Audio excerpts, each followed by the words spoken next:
Bueno, este video va a ser una continuación de lo que son los fundamentos de programación. Esta vez vamos a hablar lo que son los básicos. Entonces, como vimos en los videos anteriores, estamos hablando un poco de lo que eran los algoritmos, que eran los programas y el código máquina. Entonces, en la programación se debe separar lo que son la diferencia entre el diseño del algoritmo y su implementación más específica. Pues tengamos en cuenta que en los videos anteriores vimos que cómo planificar y crear esta especie de receta con las instrucciones que la máquina va a seguir para cumplir nuestro objetivo. Ahora lo que vamos a ver es separar lo que es esas instrucciones a través de la idea o el algoritmo que diseñamos y lo vamos a traducir a código. Entonces, por ejemplo, ahí es donde entran lo que son los lenguajes de programación. Aquí, como dice, la máquina no es capaz de entender un algoritmo o un pseudocódigo. Por eso existen los lenguajes de programación que para nosotros es más fácil de entender y de esta forma le podemos dar los comandos que luego serán traducidos a un lenguaje máquina. Claro, si se acuerdan que en la anterior diseñamos diferentes formas de la planificación de que nosotros queremos abordar nuestro problema. Por ejemplo, creamos a través de unas pequeñas notas paso a paso lo que debería ser la máquina, desde una idea, ¿no? Aún no habíamos código ni nada. Habíamos creado lo que son los diagramas de flujo, que era el algoritmo donde representábamos gráficamente lo que eran los pasos a seguir de nuestro programa. Entonces, los algoritmos son una representación gráfica, que es como lo que está explicando, de los pasos a seguir que debe realizar la máquina para completar nuestro programa. Estos son más fáciles de entender para nosotros, pero no para la máquina. Por esta razón deben ser compilados e interpretados según el lenguaje. Ahora, tengamos en cuenta que lo que son los diagramas de flujo, los algoritmos o esta idea de paso a paso o estas instrucciones que debe seguir la máquina para nosotros es mucho más fácil de entender y analizar. Pero para que la máquina lo pueda ejecutar, esta idea debe ser primero traducida a código a través de un lenguaje de programación, que luego este lenguaje de programación, el código fuente que nosotros creamos a través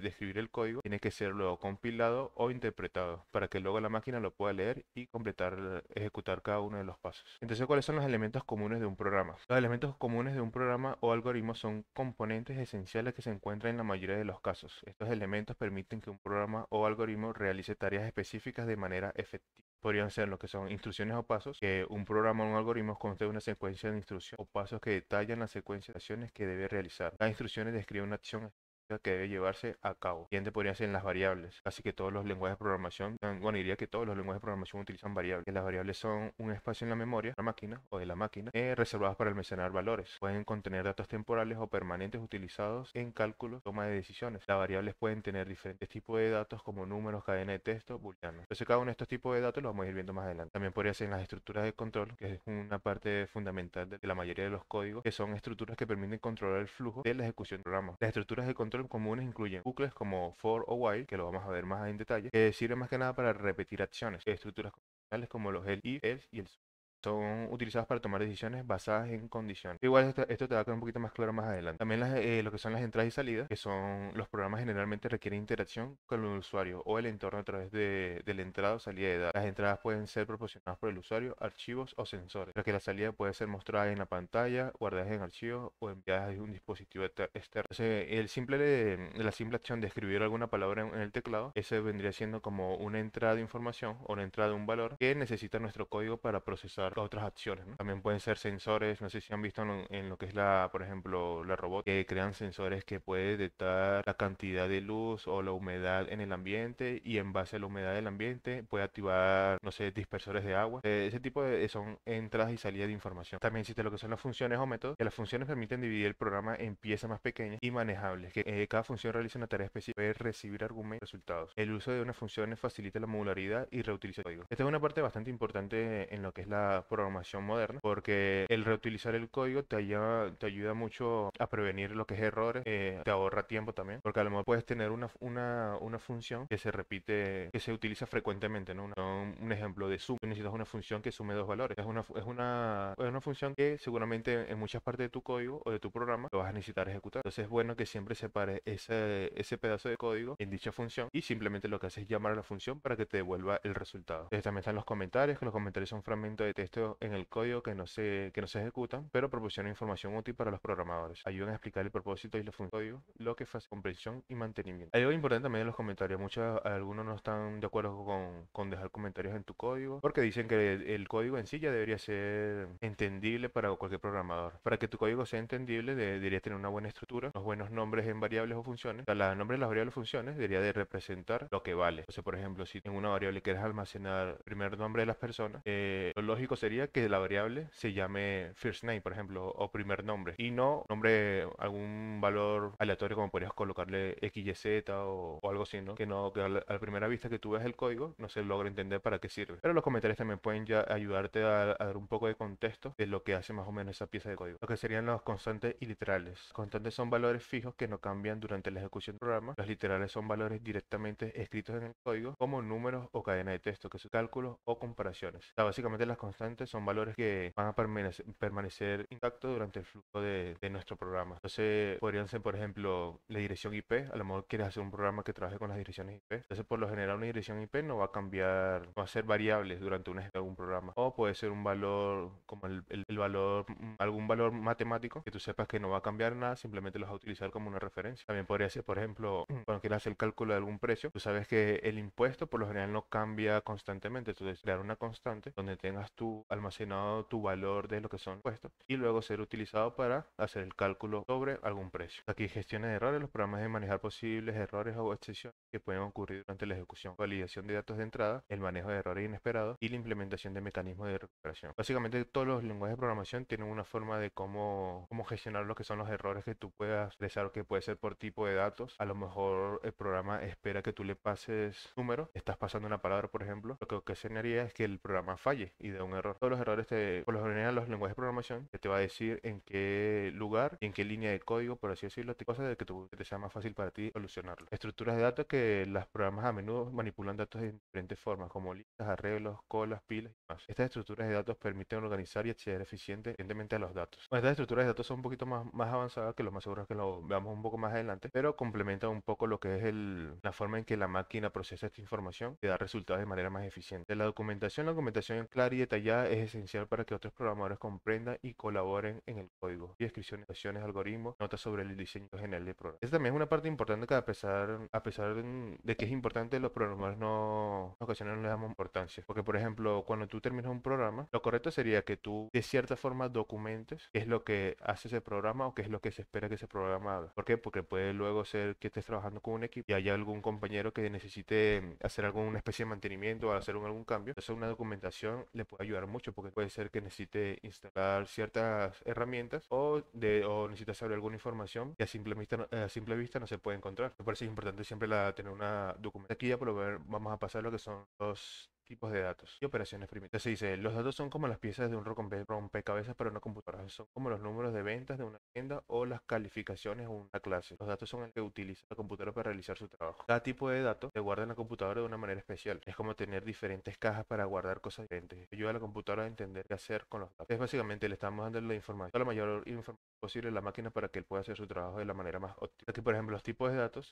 son como etiquetas que dicen a la computadora qué tipo de información está guardando. Piensa en ella como etiquetas en cajas que hay adentro. Elegir la etiqueta correcta es importante, ya que afecta cómo la computadora trabaja con la información. En algunos casos necesitas decirle a la computadora qué etiqueta usar, mientras que en otros la computadora puede adivinar automáticamente. Pero básicamente nosotros cuando almacenamos una variable, queremos almacenar esas variables son valores. Entonces hay muchos lenguajes de programación, explícitamente tú les puedes decir qué tipo de datos está almacenando en esa variable. Por ejemplo, lo dicen en las imágenes, tenemos una caja que representaría una variable, donde ahí se están guardando los strings. ¿Qué son los strings? Son cadenas de texto. Podríamos guardar nombres de usuario, podríamos guardar nombres de estado, por ejemplo, nombres de países. Como son cadenas de texto, se pueden almacenar ahí. Y de esta forma ya la máquina, al momento de procesar tu código, él va a saber qué tipo de dato es eso. Para él va a ser mucho más fácil procesar órdenes, ¿no? También puede ser los números, podemos almacenar precios, edades, todo lo que tenga que ver con números. Y booleanos que son valores verdaderos o falsos. ¿Qué dice? Bueno, aquí implica un poco más lo que son las variables y constantes. Que dice, los conceptos de variable y constante es para almacenar y manipular datos. En una caja que vendría siendo la variable, estamos almacenando manzana o una manzana. Entonces las variables, una variable es un nombre simbólico que se utiliza para representar un valor en la memoria de la computadora. A diferencia de las constantes, el valor de una variable puede cambiar durante la ejecución del programa y se utilizan para almacenar y manipular datos de manera dinámica. Entonces, ¿qué quiere decir esto? Imagínate que tú tienes un contador y tú necesitas que tu programa cada cierto tiempo o en cada paso le aumente uno a ese contador. Entonces ese contador vendría siendo una variable que inicia en cero, por ejemplo, o en uno, como quieras. En cada paso lo que va a hacer es aumentarlo en uno. En cada paso va a ser 0, 1, 2, 3. Entonces si te das cuenta durante la ejecución de ese programa, programa, sea pequeño o grande, durante la ejecución de ese programa, ese valor va a estar cambiando, por lo que es una variable, ¿no? Como su nombre lo indica. Y la constante es un valor que no cambia durante la ejecución del programa. Los valores son fijos y no pueden ser modificados una vez que se hayan definido. Por lo general se utilizan para representar valores que no deben cambiar. Y aquí es básicamente un ejemplo de que estamos hablando anteriormente, ¿no? Que por ejemplo la dirección IP de la computadora. Podría ser también la dirección IP, tu DNI,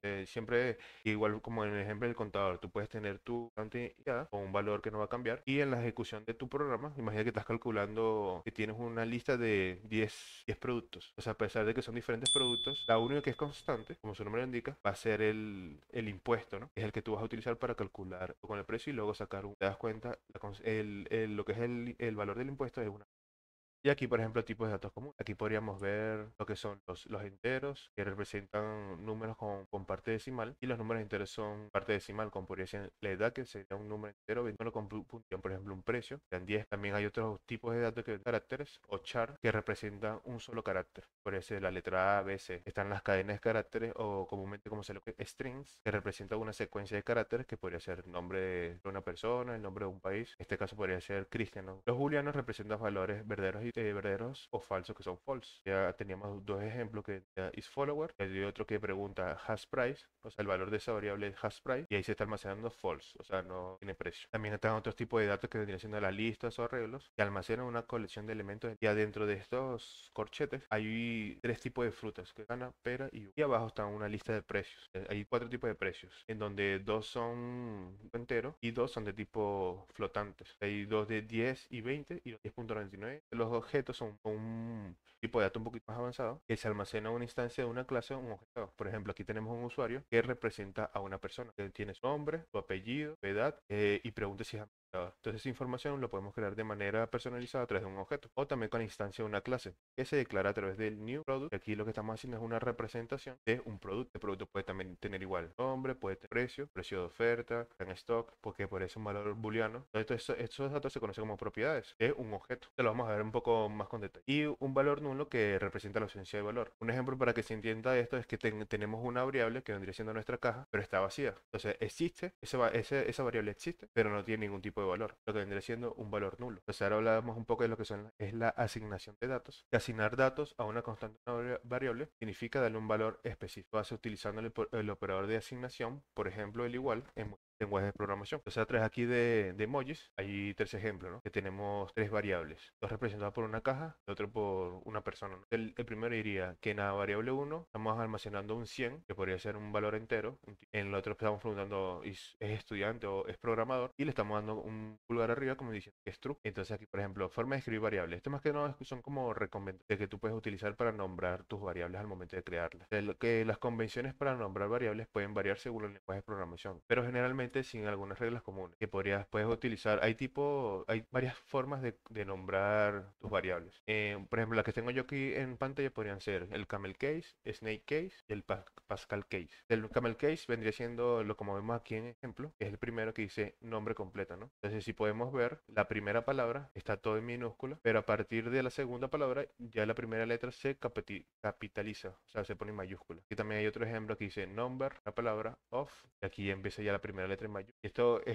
Esta forma de llamar las variables se llama camel case, perdón. Y por lo general se utilizan para crear variables, funciones y métodos. Y también es muy popular en los lenguajes de programación como Java, JavaScript. Y hay otra forma de llamar a las variables que podrían ser snake case. Bueno, en realidad son convenciones para nombrar variables o funciones. Entonces el snake case, ¿cómo es? Es simplemente separar palabras por un underscore o guión abajo y se utilizan para nombrar variables y métodos. También es bueno para nombrar archivos porque le da un poquito más son un poquito más legibles y lo puedes encontrar también trabajando con lo que son bases de datos y también son populares en lenguajes como PHP y Python. Y aparte hay una variable para este tipo de nombrar variables o funciones que se llama Screaming Snake, que es básicamente como gritando, ¿no? Que es básicamente lo mismo, pero todo en mayúscula. Vas a declarar una constante, es aceptar lo que es el Screaming Snake, que es colocar el nombre de esa constante todo en mayúsculas separados por underscore. Y por último, en nuestro ejemplo tenemos el Pascal logical case, que es similar al camel case, simplemente que todas las palabras empiezan con la primera letra y son utilizadas normalmente para nombrar clases. De lo de las clases es un poquito más avanzado. A ver, recomendaciones: utilizar nombres descriptivos, elige los nombres significativos para tus variables y constantes. Esto es la comprensión del código por parte de otros programadores y de básicamente lo que estás explicando anteriormente, ¿no? Evitar utilizar letras o palabras que no se entiendan, sino que utilizar palabras que den contexto de para qué sirve esa variable constante. El ejemplo, claro, como le di anteriormente, si tú quieres usar una variable donde te vas a almacenar los nombres de tu usuario, puede llamarse full name, ¿no? Yo, full underscore name o full name utilizando camel case. Así cuando tú vayas a volver en un futuro, ya tú sabes que la variable almacena los nombres completos de todos los. También estilo de nomenclatura. Sigue una convención de nomenclatura coherente, por ejemplo, en muchos lenguajes se usa el camel case para variables, primeras letras en minúsculas y las siguientes palabras en mayúsculas. Y el uppercase o el screaming snake, que son para las constantes, letras en mayúsculas. Entonces, esto aquí, aparte de lo que estoy recomendando aquí, básicamente va a depender mucho de tu equipo de trabajo. O si tú empiezas un proyecto tú desde cero, la idea es que tú sigas que seas coherente. O sea, si tú en tu proyecto empezaste utilizando Camel Case o Snake Case, la idea es que a través de todo tu código mantengas siempre la misma nomenclatura para evitar para que mantengas una estructura bien organizada. Entonces, si tú empiezas con Camel Case, procura de que todo tu código mantenga esa estructura de variables. La recomendación que tienes: evitas nombres cortos y ambiguos, que evitas como A, X, ya que pueden hacer el código que sea más difícil. La recomendación sería inicializar. Siempre inicializa tus variables antes de usarlas para evitar errores inesperados. Por ejemplo, ¿se acuerdan de los valores nulos? A veces estos valores nulos, cuando el programa está en ejecución, puede ser que tu programa se rompa o de un error si algunas variables estén nulos. ¿Por qué? Porque el programa o la máquina no va a ser capaz de detectar qué es lo que tiene que hacer. Por eso es una recomendación es inicializar esas variables. Hay muchos lenguajes de programación que por defecto ya te inicializan las variables que tú no hayas hecho con un valor false, o sea, un valor booleano falso. Y aquí empezamos a hablar un poco más de los tipos de datos. Estaríamos aquí con los datos numéricos. Y aquí hay varios ejemplos: que edad, que es un número entero, en este caso va a ser 10; precio, que es un valor flotante, y tenemos un valor entero que es para el año. Entonces, el uso de los datos numéricos podría ser: los enteros se utilizan para representar valores enteros positivos o negativos. Los puntos flotantes, estos tipos de datos se usan para representar números con parte decimal.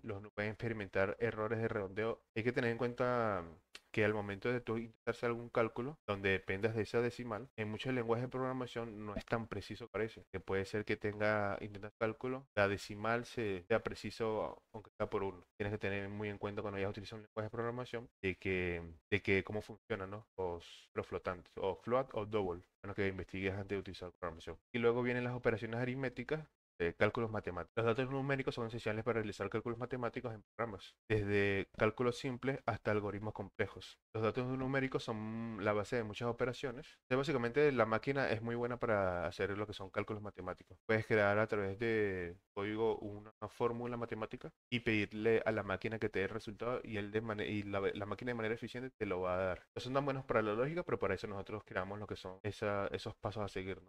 Importancia de los datos numéricos. Los datos numéricos son vitales en la programación para realizar cálculos, controlar el flujo de programas, representan una amplia gama de valores numéricos. Es importante comprender cómo funcionan y cómo se manipulan para crear programas efectivos y precisos. Entonces, ahora vamos a continuar lo que son las cadenas de caracteres. En la mayoría del tiempo vas a leer strings.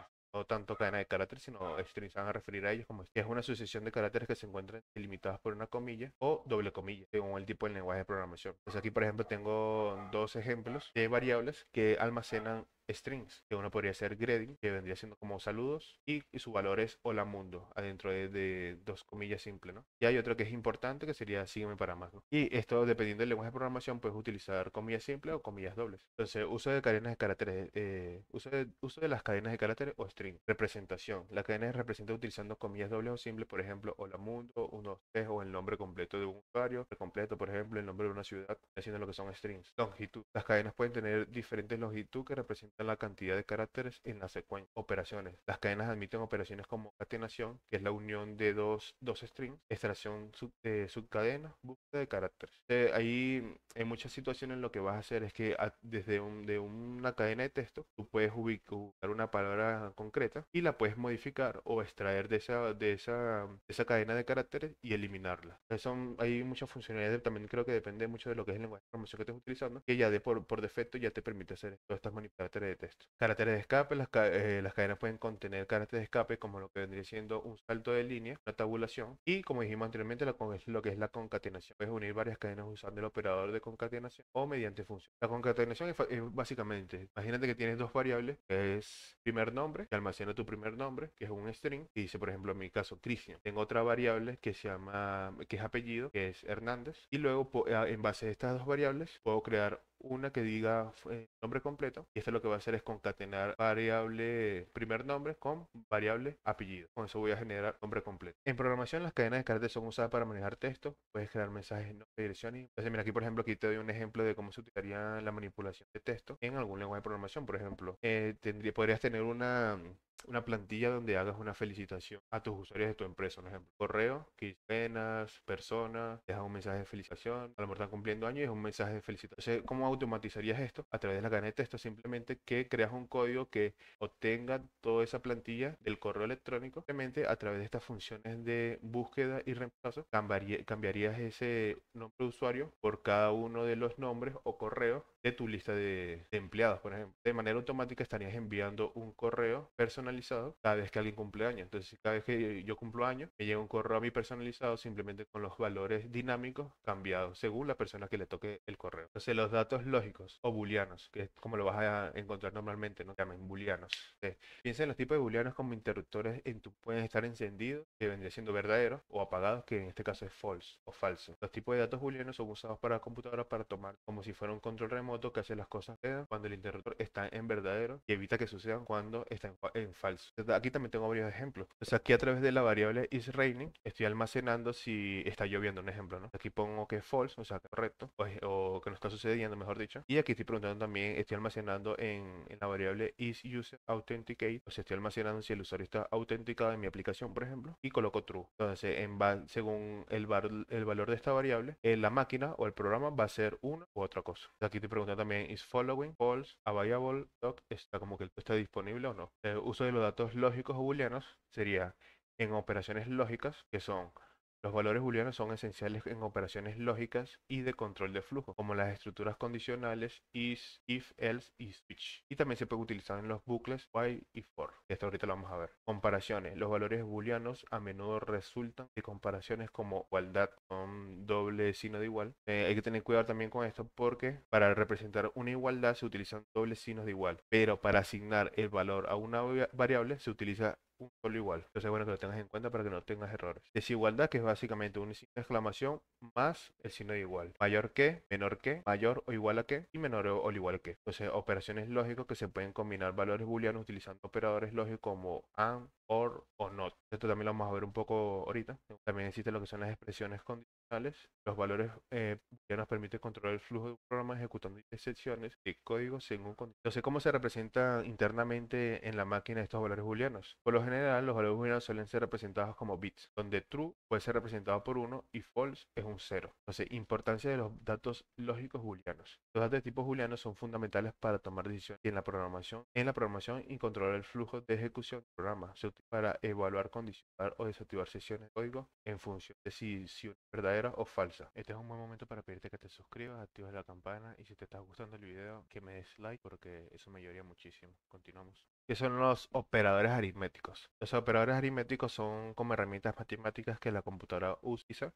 para realizar cálculos. Son como ingredientes que mezclan para resolver problemas numéricos, que podrían ser suma, resta, multiplicación, división, módulo, incremento y decremento. ¿Cuál es el uso de los operadores aritméticos? Puede ser para matemáticas básicas. Me dije anteriormente, lo que es la computadora es muy buena para hacer estos cálculos matemáticos. Los operadores aritméticos son herramientas fundamentales para realizar cálculos matemáticos básicos, como sumar, restar, multiplicar y dividir números. Jerarquía de operaciones. Los operadores aritméticos siguen una jerarquía de operaciones estándar. Esto determina el orden en que se realizan las operaciones en matemáticas. Operador de módulo. El operador de módulo devuelve el resto de una división entre dos números. Es útil para determinar si un número es par o impar, o para calcular repetición cíclicas. Entonces tenemos los operadores de incremento o decremento. Son operadores que aumentan o disminuyen el valor de una variable de una unidad. Son útiles en bucle y para llevar un registro de recuentos. Uso de paréntesis. Los paréntesis se utilizan para agrupar operaciones y establecer un orden específico de cálculo. Es especialmente para evitar ambigüedades y garantizar que se realicen las operaciones correctas. Es lo típico de matemática que tienes una operación que dice 2 más menos 1, entonces tú puedes agrupar qué es lo que quiere que se ejecute primero. Entonces a lo mejor ejecutas la primera, lo que es la segunda con la resta. Entonces esa operación se va a realizar primero, luego el del resultado se va a hacer con el primer número. Entonces igual más adelante tengo un ejemplo de eso. Entonces en operadores de comparación y relacionales. Los operadores de comparación son como herramientas que la computadora para comparar valores y tomar decisiones. Son como escalas que ayudan a determinar si una afirmación es verdadera o falsa. Aquí tenemos los operadores de comparación que vendría siendo el igual, el diferente, el mayor que, el menor que, y el igual o el mayor igual que, y el menor o igual que. Y aquí, por ejemplo, tenemos un ejemplo donde estoy asignando varias variables. Primero vendría siendo numbers are equal. Aquí yo estoy haciendo una comparación donde el número 1 es igual. En algunos lenguajes de programación vas a encontrar que el operador de igualdad son con 3, donde lo que va a hacer es verificar que el tipo de datos de ambos sea iguales y también va a verificar que el valor sean iguales. Y hay otros lenguajes que va a ser dos operadores de igualdad y este se va a encargar de hacer las dos validaciones, validación de tipo y validación de valor. Entonces aquí tenemos otra variable que dice la edad no es igual a 20. Y como lo preguntamos, simplemente la variable age, que es edad, es diferente a 20. Y si esto se cumple, se va a almacenar en esta variable un true. Y si no, se va a almacenar un false. Tenemos aquí los point is greater than 70, ¿no? Los puntos son mayores que 70. Entonces tenemos una variable que es points o puntos y le preguntamos si es mayor a 70. Entonces, dependiendo si es verdadero, que los puntos son mayores a 70, se va a almacenar en la variable true y si no, false. De igual forma con esta variable que dice la temperatura es menor que cero. Tenemos una variable temperatura. Imagínate que estamos obteniendo ese valor de otro lado y se almacena en TMP, que es temperatura. Y almacenamos luego, hacemos la pregunta, ¿temperatura es menor a cero? Y dependiendo del resultado, se va a almacenar aquí true o false, verdadero o falso. Tenemos otro que dice la cantidad es mayor o igual a 50. ¿Cuál? Preguntamos la cantidad si la cantidad es mayor o igual a 50. Dependiendo del resultado, se almacena en la variable. Y por último tenemos la altura es menor o igual a 150. Aquí está. Altura menor o igual a 150. Entonces, en un resumen sería, estos operadores son útiles para comparar números, variables o expresiones en un programa. Ayudan a tomar decisiones basadas en condiciones y permiten que la computadora determine qué camino seguir en función de la comparación. Entonces, la mayoría del tiempo tú vas a hacer este tipo de comparaciones. ¿Por qué? Porque tú necesitas que tu programa haga ciertos pasos dependiendo de los resultados de algunas operaciones. Entonces, dependiendo de un resultado, tú vas a querer que tu programa haga una cosa o haga otra. Entonces están los operadores lógicos, que los operadores lógicos son herramientas que la computadora usa para combinar y evaluar condiciones. Son como conectores lógicos que nos permiten tomar decisiones basadas en múltiples afirmaciones. Entonces, esto lo que nos va a permitir es como unir dos preguntas en una. Entonces, puedes preguntar en una sesión, puedes preguntar si tu edad es mayor a 18, por ejemplo, y lo puedes unir con otra condición a través de un operador lógico que podría ser o y. Tu nombre es Cristian, por ejemplo. Si esas dos condiciones se cumplen, te va a almacenar el valor, se va a cumplir, se va a volver un true o un false, dependiendo si las dos condiciones se cumplen. En el caso para y en el caso para o, te va a cumplir si alguna de las dos es true. Te vamos a ver un ejemplo en código.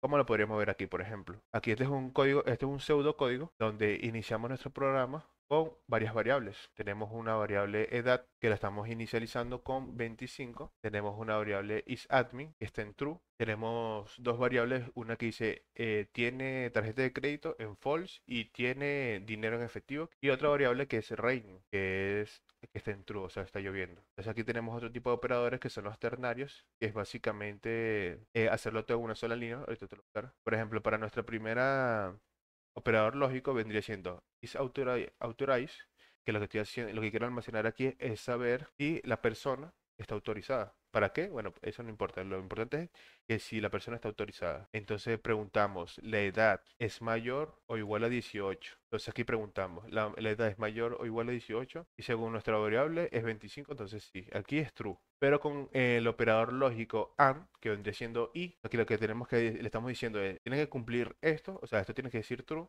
pero además esto también tiene que ser true. Entonces, ¿qué le decimos? ¿La edad es mayor o igual a 18? Sí, porque es 25. Y es admin, buscamos nuestra variable admin y es true. Entonces, mucho del lenguaje de programación ya va a detectar cuando tú le pasas aquí un valor booleano, ya él te lo va a detectar de esta forma. Si tú le pasas la variable que contenga un valor booleano, él va a hacer la comprobación. Entonces aquí le pregunto, ¿la edad es mayor o igual a 18? Se cumple y es admin o es administrador, se cumple también. Entonces si estos dos se cumplen, aquí en esta variable se va a almacenar el valor de true. Pero si uno de los dos no se cumple, va a devolver false. Aquí tenemos otro que vendría siendo can purchase, que podría ser como puede comprar. Entonces, en este puede comprar, estamos intentando almacenar, le estamos preguntando, mejor dicho, al programa que has credit card, o sea, le está preguntando, ¿la persona tiene tarjeta de crédito? Según la variable, sí. No, según la variable es false, o sea, no tiene tarjeta de crédito. Pero con el OR estamos haciendo una segunda pregunta, ¿has money cash? O sea, ¿tiene dinero en efectivo? Y en este caso es true. Entonces, el OR lo que hace es verificar si una o la otra de las condiciones se cumplen. Entonces, ¿has credit card se cumple? No. Pero si se cumple has money cash. Entonces aquí se va a almacenar el valor de true en can purchase. Entonces quiere decir que la persona puede pagar. Puede pagar porque tiene efectivo. Pero si los dos tuvieran en false, no podría pagar.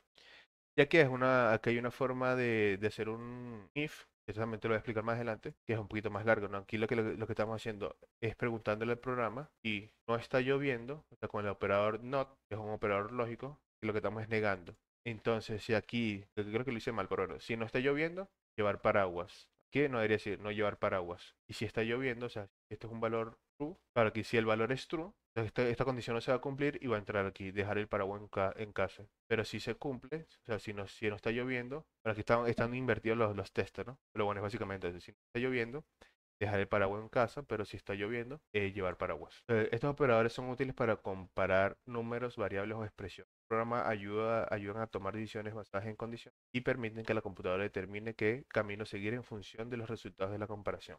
Operadores de asignación. Los operadores lógicos son herramientas que la computadora usa para combinar y evaluar condiciones, como conectores lógicos que permiten tomar decisiones basadas en múltiples afirmaciones. Los operadores de asignación son como herramientas que permiten dar valores a variables en la programación. Son como etiquetas que pegan un valor a una caja para usar más adelante. Entonces están la asignación, asignación compuesta, incremento y decremento. Entonces aquí, por ejemplo, tenemos otro ejemplo de código que básicamente iniciamos nuestro programa y a través de un operador de asignación en nuestras variables quantity estamos asignando el valor de 2, en nuestra variable price el valor de 199,90 y en nuestra variable task 10 estamos almacenando lo que es el valor de nuestro impuesto, que en este caso son 10%. Entonces aquí en asignación compuesto es, estos son a través de los paréntesis, yo le estoy diciendo al programa que priorice este cálculo primero. Entonces lo que va a hacer es, el precio lo va a multiplicar por el impuesto y luego lo va a multiplicar el resultado de estos dos, lo vamos a multiplicar por la cantidad. Y con esto tenemos el total a pagar, por ejemplo. Estamos haciendo un programa de una caja de venta. Y tenemos la asignación de incremento y decremento. Entonces, a través de esta asignación, con un más antes del igual, lo que estamos haciendo es asignarle a la variable points 10 y a la variable counter le estamos restando un 1. Entonces, los operadores de asignación son esenciales para almacenar y actualizar datos de variables, lo que permite que el programa realice cálculos y tome decisiones basadas en estos valores. Entonces, ahora venimos que son las estructuras de control. Las estructuras de control son como herramientas que permiten guiar el flujo de ejecución de un programa, son como señales de tráfico que dirigen el camino que sigue un vehículo. En esta estructura de control están las estructuras condicionales, if, else y el if. Los bucles, que son for y while, hay otros también. Instrucciones de interrupción, que como el break y el continue. Las estructuras de control anidadas y las estructuras de control de casos, que son los switch case. Y además hay otra que es la recursión. Entonces las estructuras de control son fundamentales para crear programas que tomen decisiones, repiten tareas y se adaptan a diferentes situaciones. Ayudan a dar estructura y lógica a la ejecución del programa. Aquí vamos a empezar a ver una estructura de control, estructura selectiva. Esta es parte de las estructuras de condicionales, como lo que deberíamos diciendo el if, el else y el if. Entonces, estas estructuras permiten tomar decisiones basadas en condiciones, son como bifurcaciones en el camino que te hacen seguir una ruta u otra. Por ejemplo, puedes ejecutar un bloque de código si una condición es verdadera, otro bloque si es falsa. Entonces, aquí también tenemos un ejemplo de código que vendría haciendo es, el programa inicia, entonces almacenamos en nuestra variable isWorkDay, o sea, está preguntando si hoy es día de trabajo, y le colocamos un true. Entonces luego preguntamos a través de una estructura condicional if.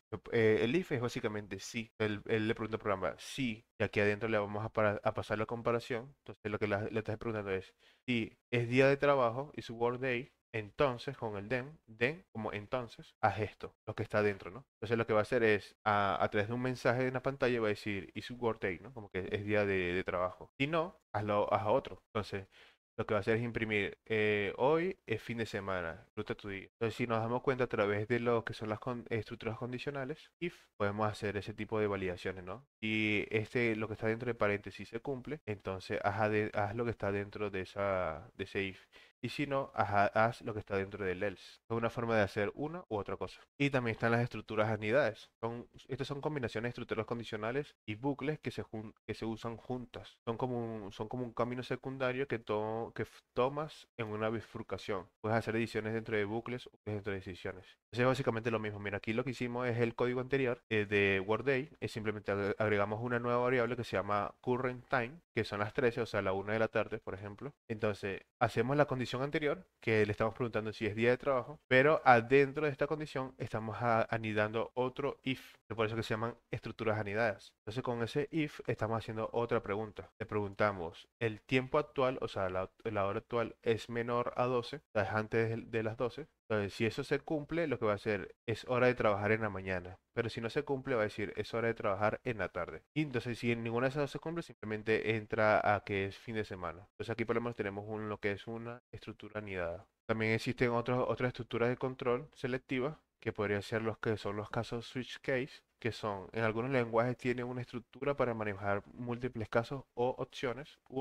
Es como una encrucijada con muchas rutas diferentes para elegir. Entonces, un switch case se puede ver de esta forma. Tenemos nuestro programa, tenemos una variable 3, que es del día, el día 3, y un switch case se puede ver de esta forma. Iniciamos nuestro switch. Entonces, no sé si han visto esos switches que son de la luz, que tienen varios interruptores, y cada interruptor enciende una luz en concreto. Entonces, un switch es casi, lo podríamos ver de esa forma, ¿no? Tenemos el switch que va a verificar el valor del día y va a tener varias posibles opciones, que en este caso va a ser casos. Es el caso uno, hay un caso uno, un caso 2, un 3, un 4 y un 5. Y entonces ese caso se va a comparar con el día que tenemos almacenado en nuestra variable.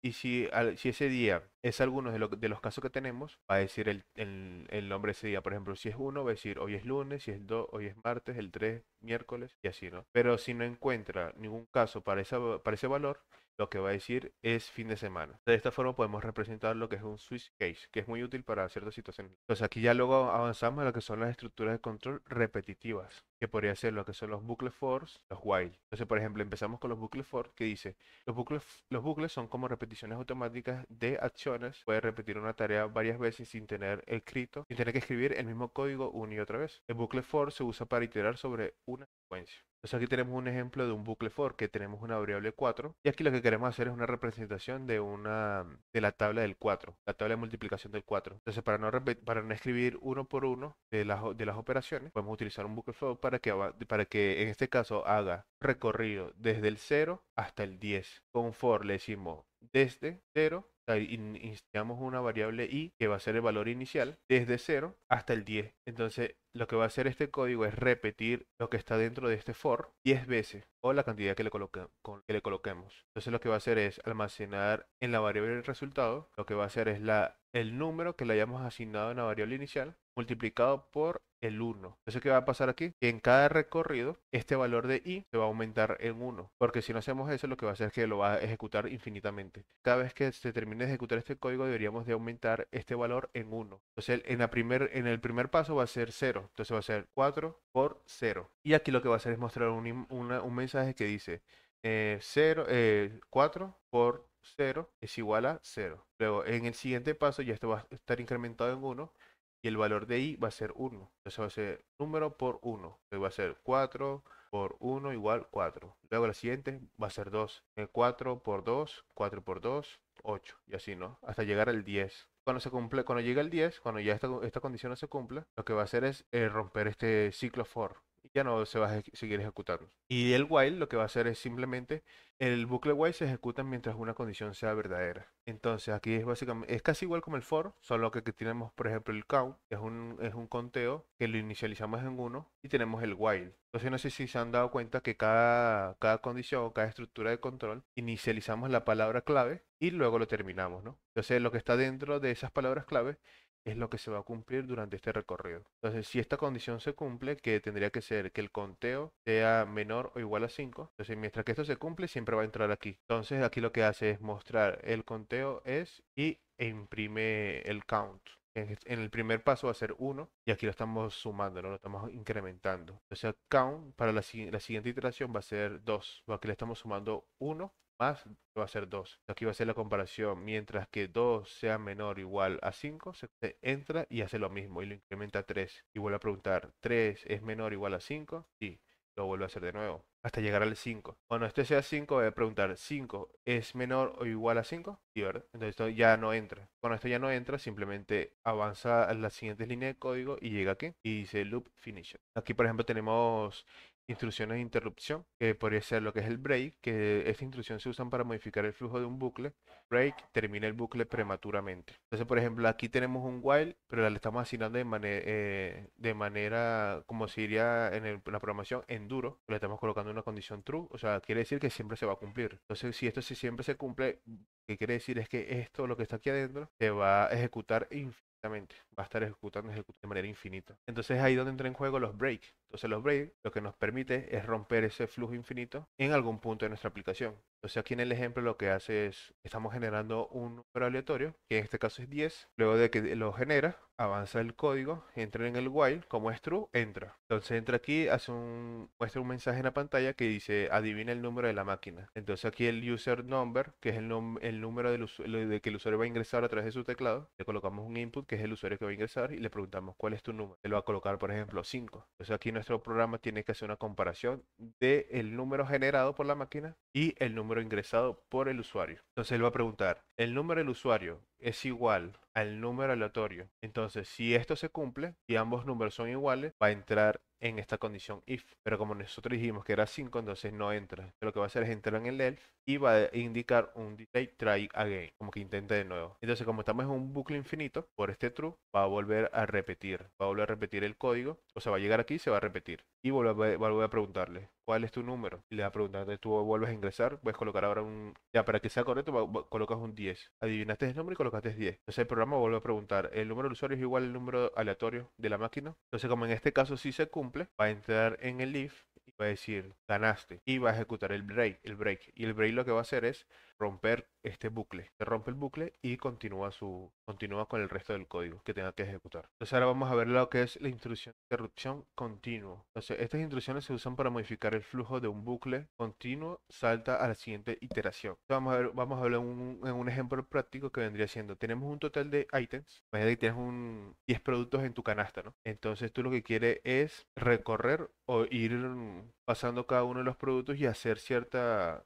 funcionalidad por cada uno de ellos. Lo que hacemos es, estamos recorriendo cada uno de los productos de nuestra canasta y adentro del código yo estoy preguntando si o sea, si la iteración actual, recuerda que la iteración empieza desde la variable que tú defines, que en este caso es 1, y va a continuar hasta el rango de número que tú le coloques, que en este caso es total items, que es 10. Entonces va a avanzar del 1 al 10. Entonces empieza en 1, 2, 3, 4, 5, 6, 7, 8, 9, 10. Entonces la primera iteración se llama es 1. Entonces aquí pregunta, si el módulo de 1 en 2, entonces es básicamente el restante de la división entre 1 y 2, el restante que sobra es igual a 0. Entonces si esta condición se cumple, lo que va a hacer es hacer un continuo. Entonces esa condición se va a ignorar, o sea, se va a excluir del flujo o se va a excluir de esa iteración y va a continuar su recorrido normal. Entonces va a avanzar al siguiente, al 2. Y si el 2 no se cumple, va a decir el ítem es par y lo está procesando. Pero si la condición se cumple, lo excluye del recorrido. Y una vez que se termine todo el proceso, lo que dice que todos los ítems están completados y continúa. Entonces también tenemos las estructuras de control de recursión, que es una técnica en la que una función se llama a sí misma para resolver un problema. Es como una muñeca rusa que contiene otras muñecas idénticas. ¿Qué son las estructuras de control de recursión? Es una técnica en la que la función se llama a sí misma para resolver un problema. Es como una muñeca rusa que contiene otras muñecas idénticas. No sé si han visto esos juegos de las muñequitas rusas, que tú le quitas la tapa a una y adentro hay una más pequeña, pero es idéntica. Entonces, sigue sacando, es igual, pero más pequeña. Sino entonces, se va repitiendo la misma, ¿no? Entonces aquí lo estamos representando en nuestro pseudocódigo a través de que creamos una función y adentro de la función lo que hace es preguntarle si el número que le estamos pasando a la función por parámetro es menor o igual a 0. Si es menor o igual a 0, manda un mensaje blast off, ya se acabó el conteo, ¿no? Y si no, lo que hace es que muestra el número y llama a la función nuevamente, countdown.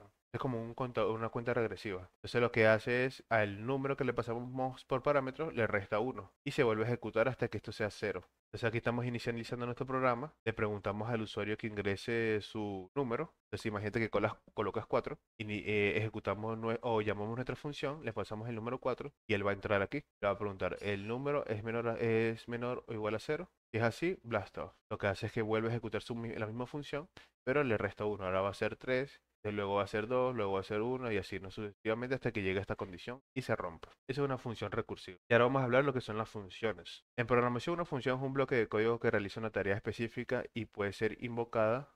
Invocado o también le pueden decir call, o sea, llamar desde otros lugares en el programa. Las funciones permiten organizar y reutilizar el código de manera eficiente, ya que capsula una serie de instrucciones. ¿Cuáles son los puntos importantes de la función? Que son buenas para abstraer y modularizar tu código. O sea, las funciones ayudan a dividir un programa en partes más pequeñas y manejables.